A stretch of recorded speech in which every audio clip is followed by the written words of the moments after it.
Bonjour. Comme nous avons pris l'habitude, je vous résume les points saillants de la séance du Conseil qui vient tout juste de se terminer. Comme chaque mois, la séance complète sera disponible au courant de la semaine, il n'y a pas de problème, l'intégrale va être là. On a eu des questions citoyennes sur un ponceau. Possiblement une pétition sur le revêtement du chemin des Marais a été déposée. Donc, ils voulaient savoir où ce qu'on en était, mais il n'y a pas de décisions qui sont prises là-dessus encore. On a une question aussi sur une séance extraordinaire qui s'est tenue pendant le mois de mai. C'était une séance extraordinaire qui avait but de faire un offre d'achat sur un terrain que la ville envisage d'acquérir. On a discuté du nivelage des chemins à Bas-Poussière qui a été retardé malheureusement autour du 20 juin. Avec la pluie dernièrement, il y a eu un nivelage, puis là, ben, ça s'est un peu tout magané en fin de semaine avec la pluie. Puis là, ils nous ont dit, ben normalement, après un nivelage, mettez la Bas-Poussière, mais c'est pas. C'est sûr qu'il va y avoir un nivelage, il va y avoir immédiatement la Bas-Poussière, mais on est rendu au 20 juin parce que tout retard. Les personnes ont des contrats avec nous et avec d'autres municipalités aussi. Donc, la date qu'on a pour l'instant, c'est autour du 20 juin. On a fait le dépôt des états financiers de l'année 2024. Vous allez recevoir ça par la poste avec vous allez recevoir le rapport du maire à ce sujet-là dans les prochains jours.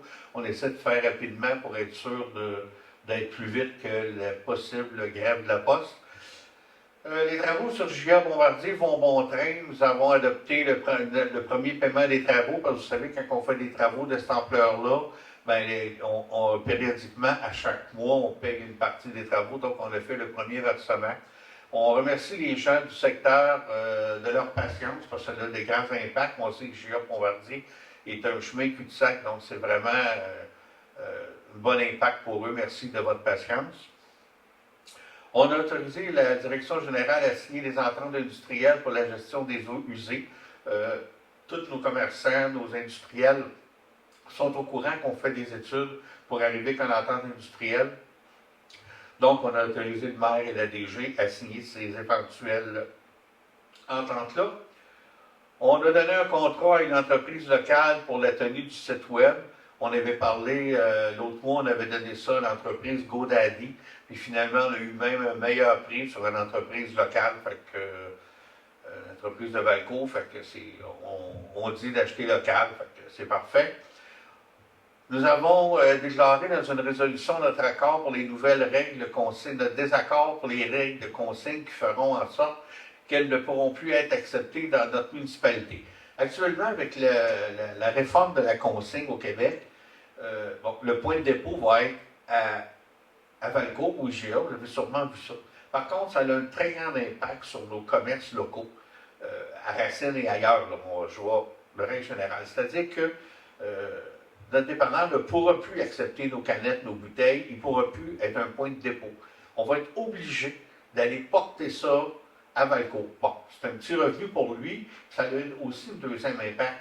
Un coup que les gens, on va être rendu à Valcourt avec notre sac de canettes, on va l'avoir déposé, ben, on va rentrer en dedans, on va acheter notre caisse de bière. Ça a un impact sur nos commerces locaux. Les gouvernements prêchent pour l'achat local, puis d'un autre côté, ils nous coupent les jambes. Fait que là, on fait une résolution dans ce sens-là, qu'on va envoyer à d'autres municipalités, à la MRC pour qu'ils fassent pareil, et on va aussi parler à notre député à ce sujet-là. Donc, c'est un petit geste, espérons que ça va porter. On a annoncé les dates de fermeture du bureau municipal un petit peu 18 juillet jusqu'au 4 août, si je m'abuse, parce que c'est pour les 2 semaines de vacances. Le 18 juillet était le vendredi à midi.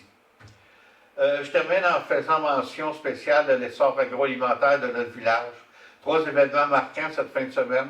Le premier, c'est l'ouverture du marché locavore pour la saison 2025, l'ouverture de la buvette cochonne et la finalisation de l'agrandissement de la fromagerie de Nouvelle-France se sont déroulés ce week-end. La buvette, c'est au Cochon Touron, c'est une place qu'on peut aller s'asseoir, prendre un verre de vin, un immense succès dimanche, félicitations, un chansonnier et tout, donc c'était parfait. Donc, je vous souhaite une bonne semaine, merci.